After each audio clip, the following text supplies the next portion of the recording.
It was a Swedish engineer and anthroposophist, Olof Alexandersson, who wrote the first popular introduction to the radical ideas of Viktor Schauberger.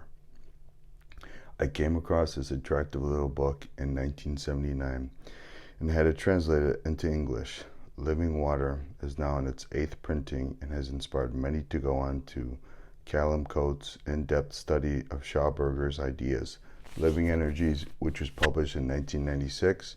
My friendship with Callum goes back to 1981 when he confided in me his wish to write a definitive work on Viktor Schauberger. Callum had met Viktor's son, Walter Schauberger, in 1977 and was to spend 3 years studying with Walter at his Pythagoras-Kepler System Institute in Laufen in the Salzkammergut near Salzburg. During that time, Callum was given access to all Viktor's writings. Viktor Schauberger did not start seriously to write about his ideas and his discoveries until the age of 44, when he acquired a distinguished sponsor and professor, Philip Forchmeyer. As Callum describes later in this volume, Forchmeyer, a world-famous hydrologist, had been asked by the Austrian government to report on Schauberger's controversial log flumes, which transported large amounts of timber from inaccessible locations without damage. He was so impressed with Schauberger's discoveries that he asked him to write a paper which was published in 1930 in Die Wasserwissenschaft, the Austrian Journal of Hydrology. This paper attracted the attention of the president of the Austrian Academy of Science, Professor Wilhelm Exner, and resulted in a commission to write a more detailed study of his theories for the same magazine under the title Temperature and the Movement of Water. Schauberger's ideas flew completely in the face of conventional ideas of hydrology and water management, and as a result gained him many enemies in scientific circles. The reason Viktor developed a strong feelings about orthodox scientific research that you will read in this and subsequent volumes was partly to defend himself from their attacks and partly out of his despair at witnessing the ongoing destruction of the natural environment by their blind and uncaring technologies. It was this despair that motivated him to write his only book, Our Senseless Toil, The Cause of the World Crisis. It was published at a time of severe depression when many were worried about the future. After Forchmeyer died, Schauberger found another ally in Professor Werner Zimmermann, who encouraged Viktor in 1935 to 1936 to write about the damage being wrought to the great rivers, the Rhine and the Danube, in a small New Thought magazine, Teil. After Schauberger's death, 2 magazines published further collections of Schauberger's writings.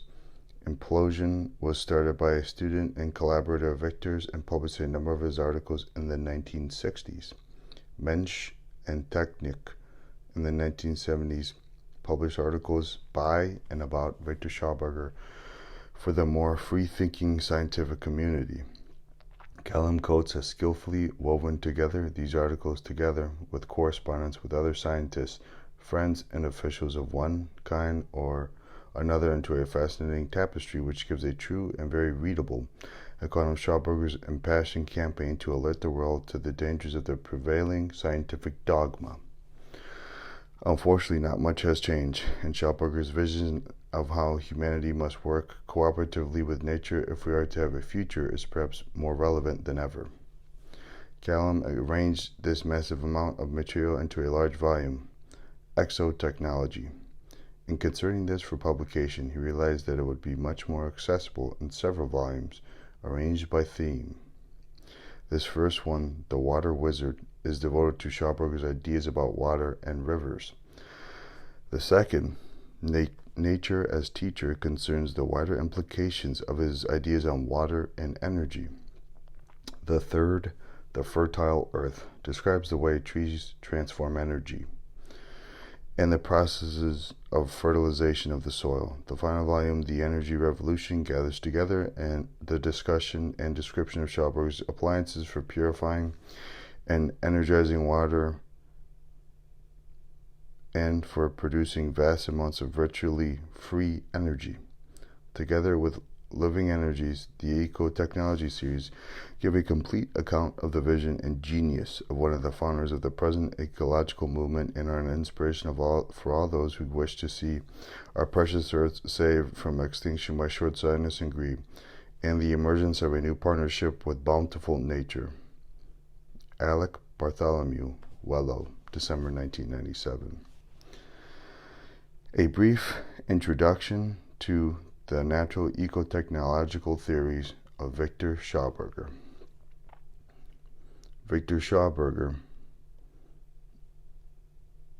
was born June 30th, 1885, died September 25th, 1958. He was born in Austria of a long line of foresters stretching back some 400 years. He developed a gift for accurate and intuitive observation so great that he was able to perceive the natural energies and other phenomena occurring in nature which are still unrecognized by orthodox science. Refusing to attend university at the age of 18 to the fury of his father, Viktor Schauberger left home and spent a long period alone in the high remote forests, contemplating, pondering, and observing any subtle energetic processes taking place in nature's laboratory, where they were still undisturbed by human hand. During this period, he developed very profound and radical theories, later to be confirmed practically, concerning water, the energies inherent in it, and its desired natural form of motion. These eventually earned him the name of the Water Wizard. For the whole of his life, he fought a running and often acrimonious battle with academia and its institutions, since its theories in the main were diametrically opposed to the so-called established facts of science. His practical demonstration of them always functioned as he had theorized. However, for he had come to understand the true inner workings of nature and was able to emulate them. Viktor Schauberger's theories afford new insights into the naturally correct or naturalesque management of water. This encompasses its proper handling, storage, and conduction by means that promote its self-purification, the retention and enhancement of its natural energies and health. In this book, the close interrelationship between water and the forest as a water producer, not a water consumer, is examined. The problem of soil salinity and how this comes through overexposure of the soil to the radiance of the sun through deforestation and faulty agricultural practices are also addressed. Indications are given as to how these may be avoided and overcome due to Viktor Schauberger's radical and fundamentally new understanding of the coming into being and functioning of the groundwater table in relation to soil temperature. As a natural organism, water is formed and functions according to nature's laws and geometry, the latter exhibiting none of the elements of the straight line, circle, and point, the basis of modern mechanical and technological artifacts, reflecting nature's principal constant, namely that of continuous change and transformation. The vortex epitomizes this form of open, fluid, and flexible motion. Through his study of the vortexes occurring naturally in flowing water and in the air in the form of cyclones and tornadoes, Viktor Schauberger developed his theories of implosion. It was through the research and development of these theories that he was able to produce spring quality water and generate considerable energies in and with water and air. In listing some of his accomplishments, one could not do better than to quote from his book, Our Senseless Toil, written in 1933. It is possible to regulate water courses over any given distance without embankment works. To transport timber and other materials, even when heavier than water, for example, ore, stones, etc., down the center of such water courses, to raise the height of the water table in the surrounding countryside, and to endow the water with all these elements necessary for the prevailing vegetation. Furthermore, it is possible in this way to render timber and other such materials non-inflammable and rot-resistant, to produce drinking and spa water for man, beast, and soil of any desired composition and performance artificially but in the way that occurs in nature, to raise water in a vertical pipe without pumping devices, to produce any amount of electricity and radiant energy almost without cost, to raise soil quality and to heal cancer, tuberculosis, and a variety of nervous disorders. The practical implementation of this would without doubt signify a complete reorientation in all areas of science and technology. By application of these newfound laws, I've already constructed fairly large installations in the spheres of log rafting and river regulation, which is, as is known, have functioned flawlessly for a decade, and which today still present insoluble enigmas to the various scientific disciplines concerned. Water and its vital interaction with the forest was Viktor's principal preoccupation. He viewed water as a living entity, the blood of Mother Earth, which is born in the womb of the forest. Our mechanistic, materialistic, and extremely superficial way of looking at things, however, prevents us from considering water to be anything other than inorganic, supposedly without life, but while apparently having no life itself, can nevertheless miraculously create life in all its forms. Life is movement, and is epitomized by water, which is in a constant state of motion and transformation, both externally and internally. In confirmation of this fact, water is able to combine with more substances than any other molecule, and flowing as water, sap, and blood is the creator of the myriad life forms on this planet. How then could it ever be construed as lifeless in accordance with the chemist's clinical view of water, defined as the inorganic substance H2O? This short description is a gross misrepresentation as the fundamental basis of all life.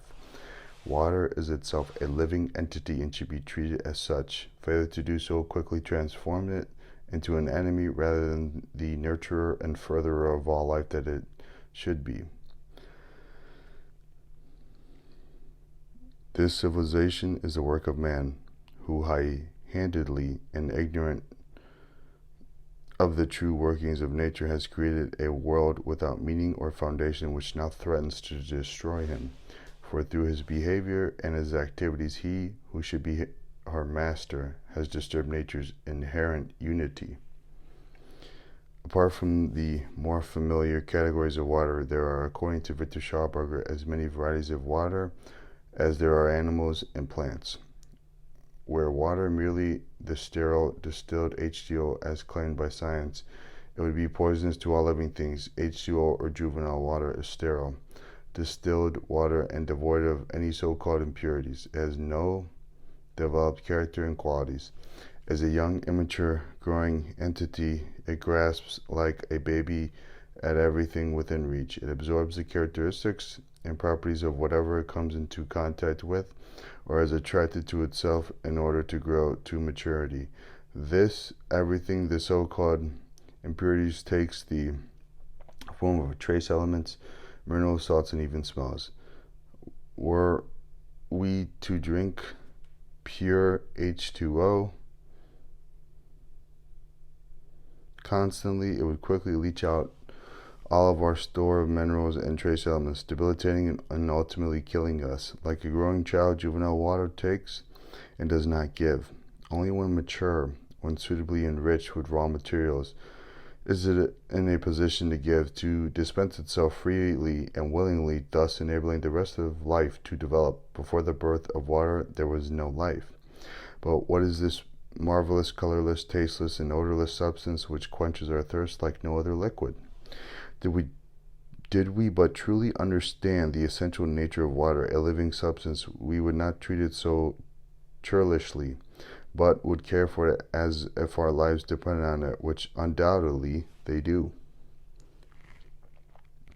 The upholder of the cycles which supports the whole of life is water, and every drop of water dwells the Godhead, whom we all serve. There also dwells life, the soul of the first substance, water, whose boundaries and banks are the capillaries that guide it and which it circulates. More energy is encapsulated in every drop of good spring water than an average-sized power station is presently able to produce.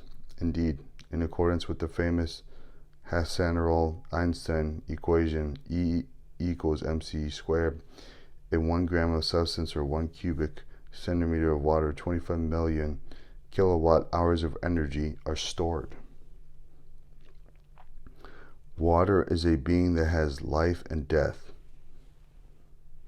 With incorrect, ignorant handling, however, it becomes diseased, imparting this condition to all other organisms, vegetable, animal, and human alike, causing their eventual physical decay and death, in this case of human beings, their moral, mental, and spiritual deterioration as well.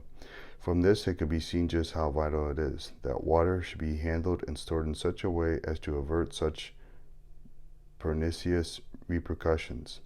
Science views the blood-building and character-influencing your organism, water, merely as a chemical compound, and provides millions of people with a liquid prepared from this point of view, which is everything but healthy water. But what does modern denaturized civilization care, as long as it receives a suitably hygienized, clear liquid to shower, wash its dishes, clothes, and cars, once down the plug hole in the company with all manner of toxic chemicals and detergents?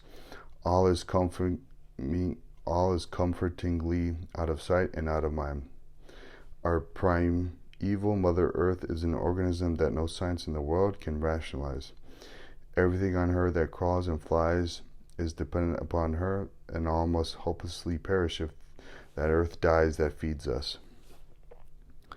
Although the chlorination of drinking and household water supplies ostensibly removes the threat of waterborne diseases, it does so, however, to the detriment of the consumer.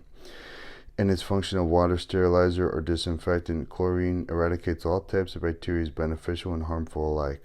More importantly, however, it also disinfects the blood, about 80% water or sap, and in doing so, it kills off or seriously weakens many of the immunity-enhancing microorganisms resident in the body of these constantly forced to consume it.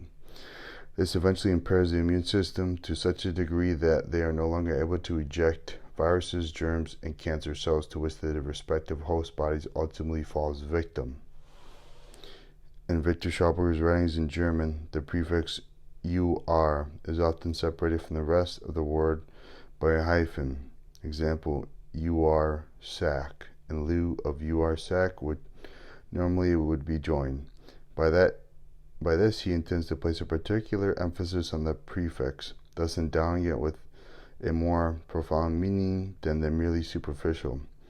This prefix belongs not only to the German language, but in former times also to the English, a usage which has now lapsed. According to the Oxford English Dictionary, "ur" denotes primitive, original, earliest, giving such example as "ur Shakespeare" or "ur origin." This begins to get to the root of Victor's use of it and the deeper significance he placed upon it. If one expands upon the interpretation given in the Oxford English Dictionary, then the concepts of primordial, primeval, primal, fundamental, elementary, of first principle come to mind, which further encompasses such meanings as pertaining to the first age of the world, or of anything ancient, pertaining to or existing from the earliest beginnings, constituting the earliest beginning or starting point from which something else is derived, developed, or depends, applying to parts or structures in their earliest or rudimentary stage, the first or earliest formed in the course of growth. To this can be added the concept of an ur condition or ur state of extremely high potential or potency, a latent evolutionary ripeness which, given the correct impulse, can unloose all of nature's innate creative forces.